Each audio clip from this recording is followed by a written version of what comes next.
በመጽሐፍ ቅዱስ ውስጥ ሶስት እግዚአብሔር የሚባል ነገር ባይኖርም ክርስቲያኖች ሶስት እግዚአብሔር ብሎ የሚጠሩት አለ። አባት፣ የተባረከች ነፍስና ልጁ።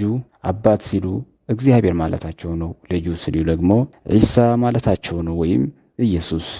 ቁርአንን ስንመለከት የተባረከች ነፍስ ማለት ወይም ሩሑል ቁዱስ ማለት መለኩል ጅብሪል ነው። አንዱ የመለኩል ጅብሪል ስራ ከአላህ መልእክትን ተቀብሎ ለነቢያት ማድረስ ነው። ሃይማኖት ለምን ያስፈልገናል? ለዛውም እንደ እስላም አይነት ሃይማኖት። ወንድማችን ጥሩ ጥያቄ ነው የጠየቀን። ለምን አስፈለገን እንደ እስላም አይነት ሃይማኖት? ወንድሜ መጀመሪያ ሃይማኖት ምን እንደሆነ ብናብራራ አይቀድምም? ሃይማኖት ወይም ሪሊጅን የኦክስፎርድ ዲክሽነሪ እንዲያብራራዋል። ከሱ በላይ አቅም ያለ ኃይል እንዳለ ማመን ነው እና የሚመለክ አምላክ ወይም አላህ እንዳለ ወዘተ። ኢስላም በምን እይታ እንደሚመለከተው ከጠየቀኝ ሃይማኖት ማለት በኢስላም የአኗኗር ዘዴ ማለት ነው። ለዚህ አሁን የምትጠይቀኝ ጥያቄ ለምን አስፈለገን የአኗኗር ዘዴ የሚል ጥያቄ ነው። በሌላ በኩል ደግሞ የዲክሽነሪውን ትርጉም ስንመለከተው ለምን አስፈለገን እግዚአብሔርን እንድንረዳ ለምን አስፈለገው? መልሱ ምን መሰለ? አንድ ማሽን ስትገዛ ከማሽኑ ጋር የሚሄድ ደብተር አለ ወይም ወረቀት፣ ስለ ማሽኑ አጠቃቀም የሚያብራራ። እስኪ ጥያቄ ልጠይቅ፣ ለምን አስፈለገ ወረቀቱ ላይ የተጻፈው ለዛውም ስለ ማሽኑ የሚያብራራ ጽሑፍ? ለምን ወንድሜ? ልክ እንደ ማሽኑ አላህ ለሰው ልጅ ቁርአን አወረደ። እርሱ ያውቃል ለሰው ልጅ የሚበጀውን ነገር፣ ሕግና ደንብም አውርዶልናል።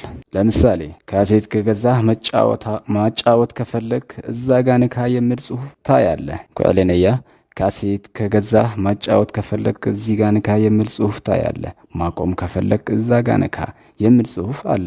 ወደ ኋላ መመለስ ከፈለክ እዛ ጋ ንካ። ከከፍታ ቦታ ላይ አትወርውር ይሰበርብሃል የሚል ጽሑፍ ታገኛለህ። ልክ እንደዛው አላህ ያወረደልን ኪታብ ውስጥ እንዲህ አይነት ሕግና ደንብ አለው። አላህ አንድ ሃይማኖት ብቻ ነው ያወረደው። አላህ በቁርአን እንደተናገረው በሱረቱል አል ዒምራን በምዕራፍ 19 ኢነ ዲና ዒንደላሂ ኢስላም ይላል። አላህ የሚቀበለው ብቸኛው ሃይማኖት ኢስላም ነው። ግን እንደየዘመኑ ጊዜ ሲቀየር ነበረ። አላህ ያወረደው ኪታብም ይቀየር ነበረ። አላህ ያውቅ ነበረ ሁሉም ሰው ቁርአን እንደማይገባቸው። መጽሐፍ ቅዱስ ውስጥም እንደተገለጠው በጎስፔል ኦፍ ጆን ምዕራፍ 16 ቁጥር 12 እስከ 14 እንዲህ ይላል፣ ብዙ የምንነግራቸው ነገር አለኝ፣ ግን አሁን መቋቋም አትችሉም። ግን ትክክለኛ ሰው ሲመጣ እሱ ወደ ትክክለኛው መንገድ ይመራቸዋል። አላህ ከ1400 ዓመት በፊት ነበረ የሚያውቀው ሰው ልጅ የቁርአን መልእክት እንደሚረዱት። ከዛ በኋላ ነው ቁርአንን ያወረደው። ከነቢዩ ሙሐመድ ሰለላሁ ዐለይሂ ወሰለም በፊት የነበሩ ሁሉ ነቢያት መልእክታቸው አንድ አይነት ነበረ፣ በአንድ አላህ ማመን እና እሱ የመመለክ መብት ያለው ብቸኛው ስለሆነ። ስለዚህ መልእክታቸው አንድ አይነት ነበረ ማለት ነው። እንደየጊዜያቸው ስለሚቀያየሩ አላህ ለመጨረሻ ጊዜ ቁርአንን አወረደ። አላህ በቁርአን እንደተናገረው በሱረቱል ሒጃር ምዕራፍ 9 እንዲህ ብለዋል፣ ቁርአንን እኔ ነኝ ያወረድኩት፣ እንዳይቀየርም እኔ እጠብቀዋለሁ። ይህ ክታብም የመጨረሻ ስለሆነ አላህ ይጠብቀዋል፣ ለመጠበቅም ቃል ገብተዋል። ስለዚህ እሱ ይጠብቀዋል። የሰው ልጅ ሁሉ የመጨረሻውና የአላህ መልእክተኛ ነቢይ ሙሐመድ እና የመጨረሻውን አላህ ያወረደውን ኪታብ ቁርአን መከተል አለብን። ከሱ በፊት የነበሩ ሁሉ ኪታብ ለተወሰኑ ሰው ብቻ ነበረ የሚወርደው እና ለተወሰነ ጊዜ።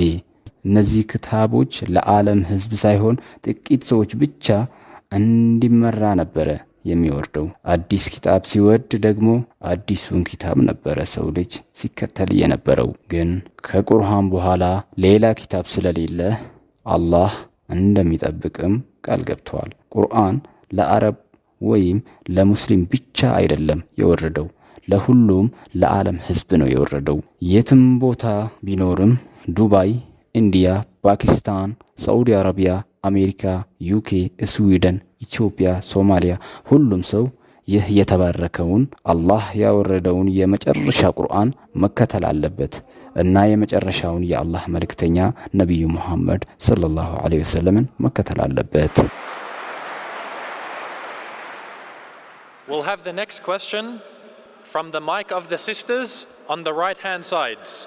So the sister at the mic, you may go ahead with your question. እንደምን አመሸ። ስሜ በሻንቲ ታስሪ ይባላል። ህንዳዊ ነኝ። ሃይማኖቴ ክርስቲያን ነው። በቅርቡ ነው ወደ ዱቤ የመጣሁት። የዛኔ ነበረ ስለ እስልምና ያወቅኩት።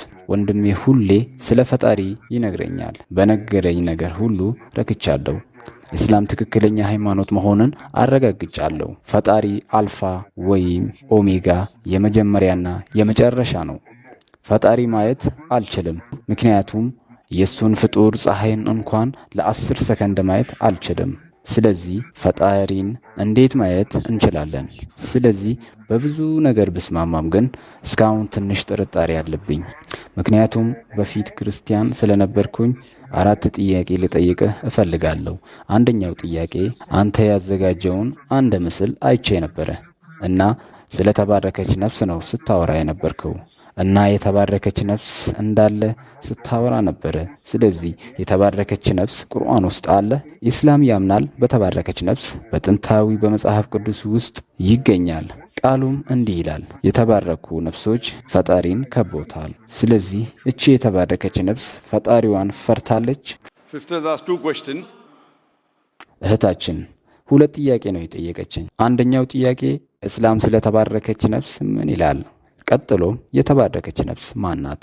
ሁለተኛ ጥያቄዋ ደግሞ መጽሐፍ ቅዱስ ውስጥ እንዳለና በኦሪት ዘፍጥረት 1 እና 2 ውስጥ የፈጣሪ ነፍስ ውሃን ከባለች ይላል። የተባረከች ነፍስና ፈጣሪ ይለያያሉ?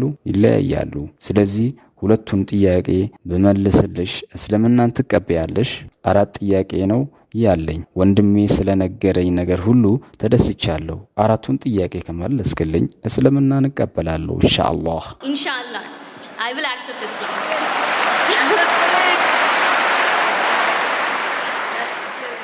እህታችን 2 ጥያቄ ነው የጠየቀችኝ።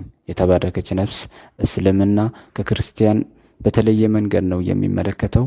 ክርስቲያኖች የተባረከች ነፍስ ሲባል 3 እግዚአብሔር ይመስላቸዋል። ጅብሪል ክርስቲያኖች 3ቱ እግዚአብሔር ከሚሉት አንዱ አይደለም። ጅብሪል አላህ የፈጠረው ባሪያ ነው። መጽሐፍ ቅዱስ የሚናገረው የተባረከች ነፍስ ከ3ቱ ፈጣሪዎች አንዱ አይደለም። 3ቱ ፈጣሪ የሚባል ነገር መጽሐፍ ቅዱስ ውስጥም የለም፣ ግን ቤተ ክርስቲያን የፈጠረች ነገር ነው። ቁርአን ካነበብሽ ደግሞ 2 ነው ስለ 3ቱ ፈጣሪዎች የተናገረው። እነሱም በሱረቱል ኒሳ ምዕራፍ 4 ቁጥር 17 እንዲህ ይላል ትርጉሙ፣ 3ቱ ፈጣሪ አለ አትበሉ፣ እሱን ነገር ብታስቀሩት ይሻላችኋል። ልክ እንደዛው በሱረቱል ማኢዳ ምዕራፍ 5 ቁጥር 73 እንዲህ ይላል፣ እነዚያ አላህ 3 አንድ ያደርጋል ያሉ ከሃዲዎች ናቸው። ቁርአን ውስጥ 2 አያቶች ናቸው የሚጠቅሱት፣ ነገር ግን 2ቱ አንቀጾች አያቶች 3 እግዚአብሔር እንዳለ ይከለክላሉ።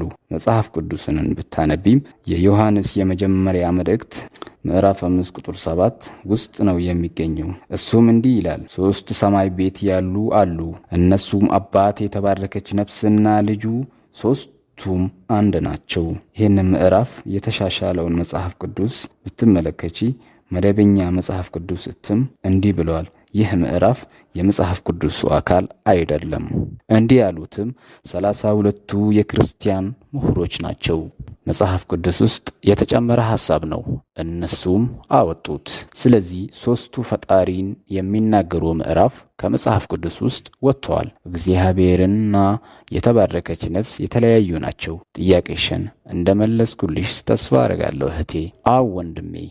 3ኛ ጥያቄ ከተባረከች ነፍስ ጋር ይገናኛል። ሁሉም ነቢያት ነቢ ኢብራሂም፣ ነቢ እስሐቅ፣ ነቢ ሙሴ ከአላህ ጋር ሲገናኙ ጅብሪል ነበረ የሚያገናኛቸው። ስለዚህ እነሱ የተመረጡት ነቢያት ሆነው እያሉ ጅብሪል ነበረ መሃላቸውና እንዴት ይመስልሃል ይህ ነገር?